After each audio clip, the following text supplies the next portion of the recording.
What's up, hippies? I'm here with the Volkswagen ID Buzz. Yes, it's finally here. It's big, it's round, and it's fully electric. But is it cool?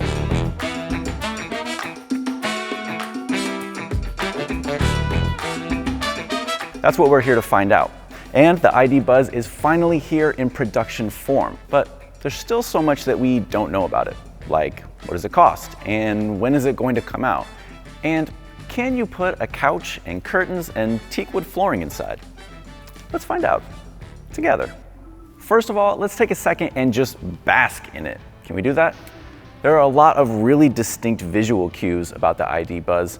First of all, it's long, obviously. It's tall, and it kind of sends your eyes upward, which is a cool trick with all that glass running around the top. Now, there is a little bit of a quasi-minivan vibe going on, but the ID Buzz embraces its vanness, so it's definitely got a distinct personality.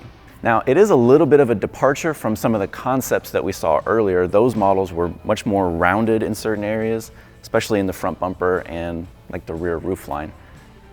Personally, I think that takes away from the friendliness of those earlier models just a little bit, but you just don't see models like this very often, especially in the US. Speaking of the US, this is actually a European market version, which means this is what it's going to look like on the other side of the Atlantic. But when it comes to the US, this is basically what we're going to see. Now, we do expect to see some different versions in the US, like a longer wheelbase version, as well as a fully commercial cargo van that's stripped out on the inside for max cargo space. Now, what's it going to cost? Initially, when we were making projections, we aimed in around the $40,000 range.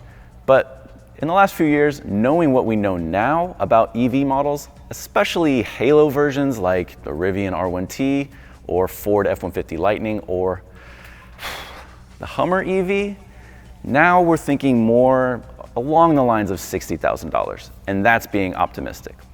But in terms of when we're gonna see it in the US, VW is saying that we'll see that official version in 2023 and production will begin in 2024. After you've waited all that time and paid all that money, what do you actually get? Well, you get a fully electric van with a battery pack under the floor, and that's sending power to an electric motor at the rear wheels. And we also expect future US versions to offer all-wheel drive with dual electric motors. Now, the ID Buzz and the Volkswagen ID.4 actually share a lot in common. That's the electric compact crossover, and they share the same structure called MEB. It's just that for the ID Buzz, they stretched it out to give it more space. The ID.4 and the ID Buzz also share the battery pack, which is 77 kilowatt hours. Now, they also share the single electric motor, which is making 201 horsepower in both models. We expect dual motor versions in the future to come around 300 horsepower. Now, the one thing we really don't know yet is range.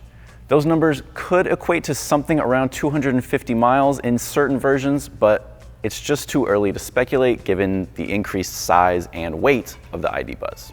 So let's say you got your ID Buzz and you're heading up to Joshua Tree because of course you are. How do you actually get there? Well, you come around to the charge port, which is on the rear passenger side. Open it up and plug in right there. Now, we don't know charging speeds yet, but Volkswagen says it's fair to estimate something similar to the ID.4. That can charge overnight on a level 2 home charger, and at a level 3 fast charging station, it can get from 5% up to 80% in about 30 minutes. So it's safe to say that the standard battery version of the ID Buzz will do something similar. But where do you actually plug in? Well, of course, you can plug in at home if you have a system installed, or you can use a public charging network, basically any of them except for Tesla's.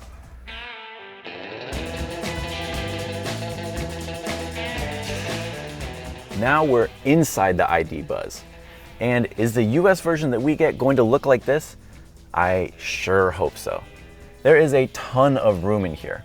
I'm 6 feet tall, which means I'm a tender 6'2", and there's plenty of headroom all the way throughout, and lots of space to move around and also place things. This has a cool pull-out feature, and This whole console will even come all the way out. It's fully removable. There are also lots of cool places to put your stuff, like this big rubberized tray up here, a section for your phone in here that's pretty deep, and then another one in the door pocket here. So there's lots of hard plastic in here, but also it's mixed up with rubber and fake wood and some cool aluminum, and everything's textured or patterned or just has a cool look and feel to it. So it's dressing up a pretty affordable interior, which is a good sign, I think anyway. Now, one of the hallmarks of the original Volkswagen microbus was having great visibility because there really wasn't much of a hood in front of you. There's some similarities and some differences here. You do get a really nice view of the road ahead because the hood is sloping so far forward, but there's a lot of real estate between you and the windshield actually. So it's not quite as close as it may appear at first. But still, all this big glass all the way around you gives you a really nice outward view. I don't want to judge the mirrors right now because I imagine that may change on the US version. As far as tech, this has the optional 12-inch touchscreen. It's very, very similar to what's in the ID4 and the GTI.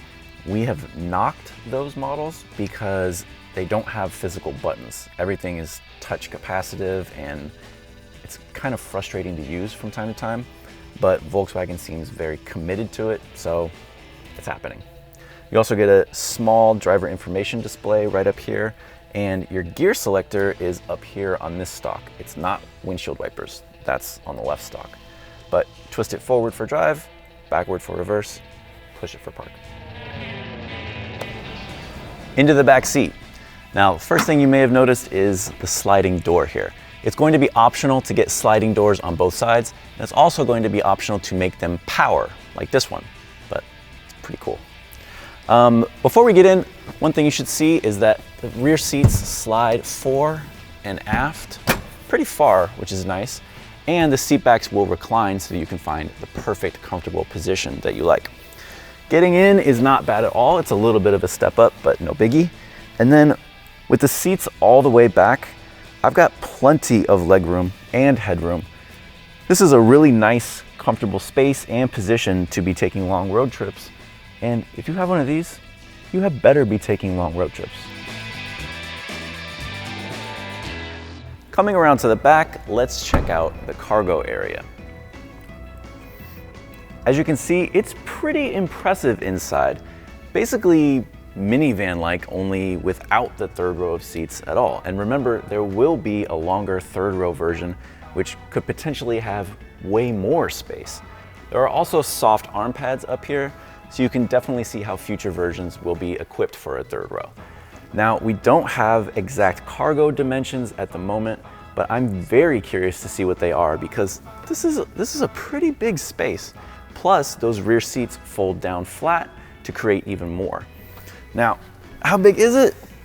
I don't know exactly, but it fits this many Ryans, so that's pretty good. Oh wait, I brought something for this.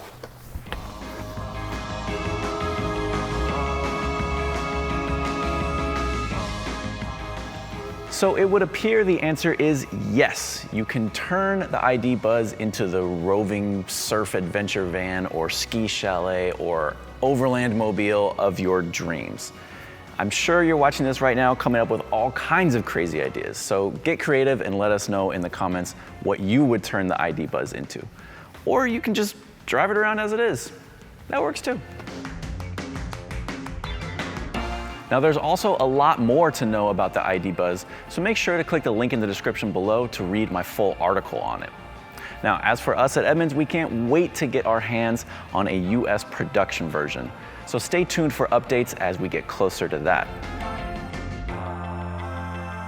Well, there is a lot going on inside this charming little package, isn't there? Today we learned a lot about what we can expect from the US production version that's coming in a few years. And I have to say, I'm feeling optimistic. But in the next year or two, there are a few questions that Volkswagen will need to answer. Like, is the ID Buzz really a fully baked idea or a rush to build goodwill in the EV community? Also, does it hit the right nostalgia notes with original microbus fans?